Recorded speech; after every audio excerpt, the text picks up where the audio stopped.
Hello కానమూకు కథావచనం మోహనవచనం పరిజ్ఞాన హితబాండం నిత్య చదువరి శ్రోతలకు ఆహ్వానం నమస్కారం. చదవదగునెవరు రాసిన తదుపరి చదివిన వెంటనే మరువక పలువురికి వినిపింపబూనిన అది ఏ పరిజ్ఞాన హితబాండమవుపో మహిళ మోహనవచనమై విరాజిల్లు. పరిజ్ఞాన హితబాండం లక్ష్యం ప్రతివారీ సమాచార హక్కు. ఆ స్ఫూర్తితోనే ఇప్పుడు రచయిత ఆది విష్ణుకు బందరు పట్టణంపై అవ్యాజమైన ప్రేమ అంటూ వెంకటరమణ విరచిత అంశాన్ని మన కానమోకు కథావచన శ్రోతలకు మీ కానమోకు స్వరంలో ఇప్పుడు వినిపిస్తాను, వినండి. రచయిత ఆది విష్ణుకు బందరు పట్టణంపై అవ్యాజమైన ప్రేమ. ఇక వినండి ఈ అంశాన్ని. శ్రీ ఆది విష్ణు గారు మరియు బందరు పట్ల ఆయన ప్రేమ. శ్రీ ఆది విష్ణు వెంకటరమణ గారు అంటే ఆది విష్ణు గారి పెద్దబ్బాయి మనతో ఆది విష్ణు గారి గురించి మనకు తెలియజేస్తున్నారు ఈ విధంగా. హాస్య కథలు మరియు నాటకాల రచయితగా ప్రసిద్ధి చెందిన ఆది విష్ణు గారు 1940 సెప్టెంబర్ 5న మచిలీపట్నంలో శ్రీ నాగయ్య మరియు శ్రీమతి లక్ష్మీ నరసమ్మ దంపతులకు జన్మించారు.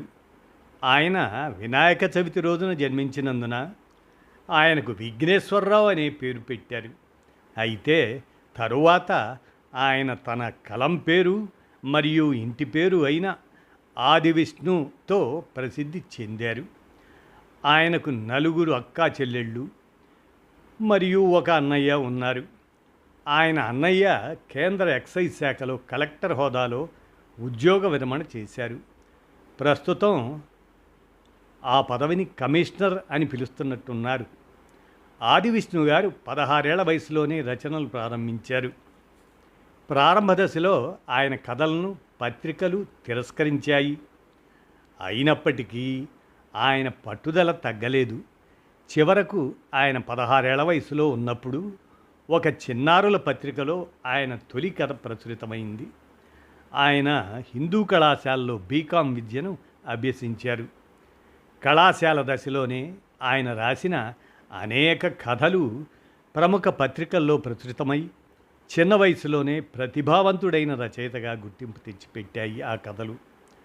ఆయన పూర్వీకులు గ్రామాల్లో కరణం పదవిలో పనిచేశారు.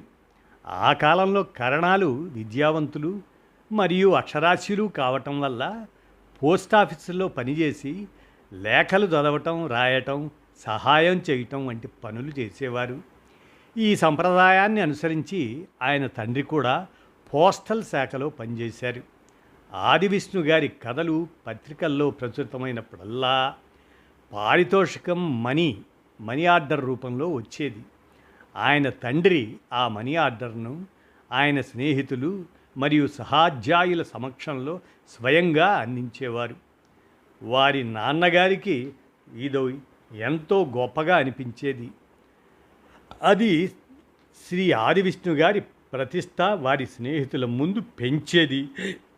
ఆది విష్ణు గారికి ఆంగ్ల సినిమాలంటే చాలా ఇష్టం. వాటిని చూడడానికి తరచూ విజయవాడకు వెళ్తుండేవారు.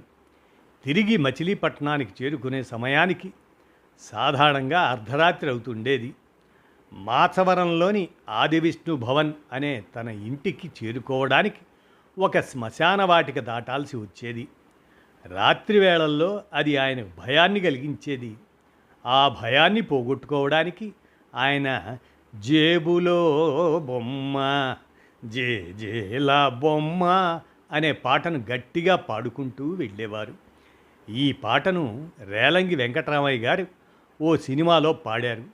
ఆ సినిమాలో రేలంగి తన జేబులో ఉన్న బొమ్మ ధైర్యాన్ని ఇస్తుందని నమ్ముతాడు. అదేవిధంగా ఆది విష్ణు గారు కూడా రాత్రి వేళల్లో ఒంటరిగా ఇంటికి వెళుతూ తనను తాను ధైర్యపరుచుకునేవారు. ఆ రోజుల్లో హిందూ కళాశాల సాహిత్యం మరియు నాటకాల పట్ల ఆసక్తి ఉన్న విద్యార్థులకు ప్రసిద్ధి చెందింది. ఆ కాలంలో అనేక మంది యువ రచయితలు, కళాకారులు అక్కడి నుంచి వెలిశారు.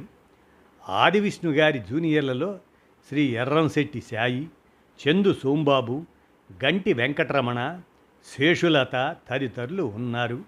వీరందరూ కథారచన ప్రారంభ దశలో ఆయన మార్గదర్శకత్వం పొందారు. పరుచూరి వెంకటేశ్వరరావు మరియు సినీ దర్శకుడు గుళ్లపల్లి రామ్మోహన్ రావు కూడా ఆయనకు జూనియర్లే.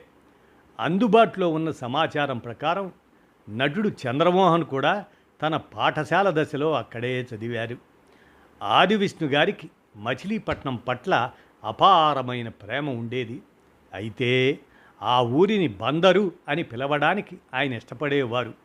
బందరు లడ్డు, బందరు మిఠాయిలు మరియు అక్కడి బండిపై చేసే మసాలాలు చాలా ఆయనకు ఎంతో ఇష్టమైనవి.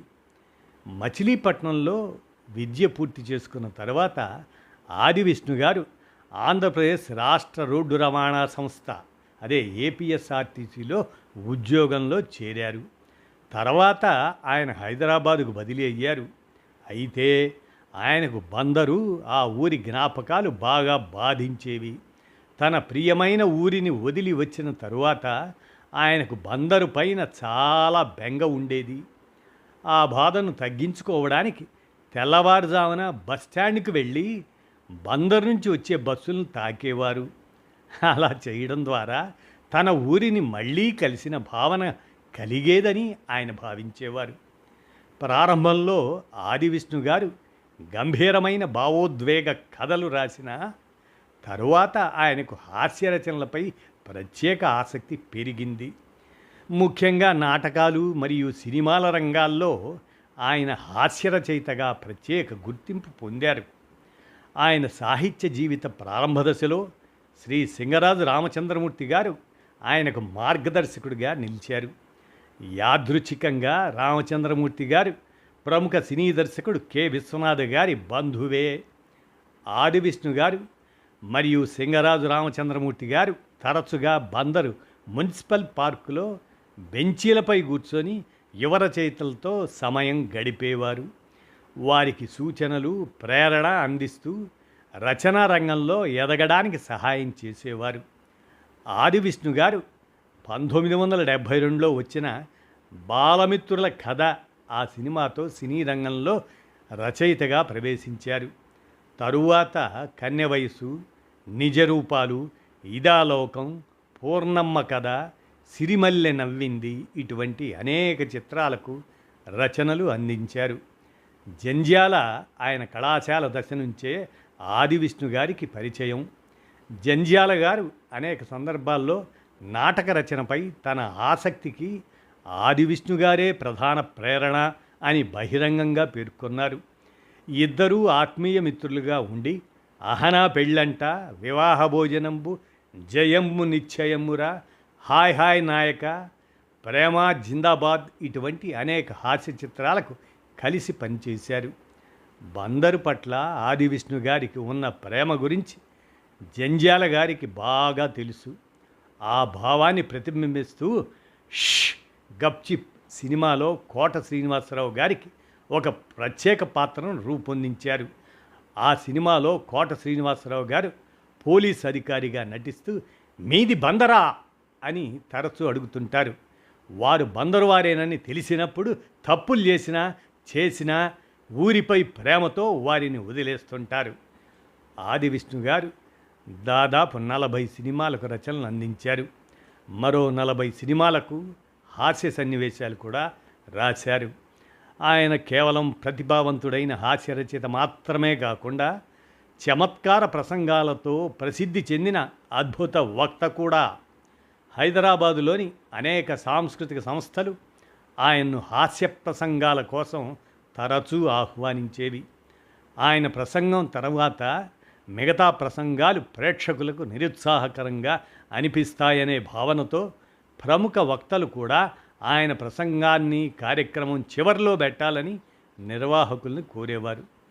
ఒకసారి ఓ ప్రభుత్వ రంగ సంస్థ యొక్క సాంస్కృతిక విభాగం ఆది విష్ణు గారిని కొత్త నాటకం రాయమని కోరింది. ఆ నాటక రచన తీసుకురావడానికి శ్రీ నెమలికంటి రాధాకృష్ణమూర్తి గారిని పంపారు. ఆయన ప్రముఖ నవలా రచయిత్రి యుద్ధనపూడి సులోచనారాయణ గారి సోదరుడు అనుకుంటా. కృష్ణమూర్తి గారు బందరుకు సమీపంలోని కాజా గ్రామానికి చెందినవారు. ప్రతి ఆదివారం ఆయన నాటక రచన గురించి తెలుసుకోవడానికి ఆదివిష్ణు గారి ఇంటికి వచ్చేవారు. అయితే నాటకం గురించి మాట్లాడడానికి బదులుగా ఆదివిష్ణు గారు బందర్ జ్ఞాపకాలను, కోనేరు centre, Navakala centre, Dwaraka hotel, తోపుడు బండిపై చేసే బజ్జీలు, మసాలాలు, పంపుల చెరువు మొదలైన వాటిని గంటల తరబడి గుర్తు చేసుకుంటూ మాట్లాడేవారు. ఫలితంగా కృష్ణమూర్తి గారు నాటక రచన తీసుకోకుండా ఖాళీ చేతులతో తిరిగి వెళ్ళేవారు. చివరికి బందరు గురించి మాట్లాడడం వల్ల ఆదివిష్ణు గారి పని పూర్తి కాకపోతుందని గ్రహించిన ఆ సంస్థ బందరుకు చెందని మరొకరిని నాటకం తీసుకురావడానికి పంపింది. తన స్వస్థలంపై ఆదివిష్ణు గారికి ఉన్న ఆ అపారమైన ప్రేమ మరియు అనుబంధం ఎంత గొప్పదో అది తెలియజేస్తుంది. ఆదివిష్ణు గారు 2020 జనవరి 6న హైదరాబాదులోని తన నివాసంలో తన 80 ఏళ్ల వయసులో పరమపదించారు. చనిపోయే నాటికి ఆయనకు భార్య మరియు 3 కుమారులు ఉన్నారు. ఇదండి మెమరీస్ ఆఫ్ మచిలీపట్నం అనేటువంటి అంశంగా రచయిత ఆదివిష్ణుకు బందరుపై అవ్యాజమైన ప్రేమ అంటూ వెంకటరమణ అందజేసిన ఈ అంశాన్ని మన కానమోకు కథావచనం శ్రోతలకు మీ కానమోకు స్వరంలో వినిపించాను. విన్నారుగా, ధన్యవాదాలు.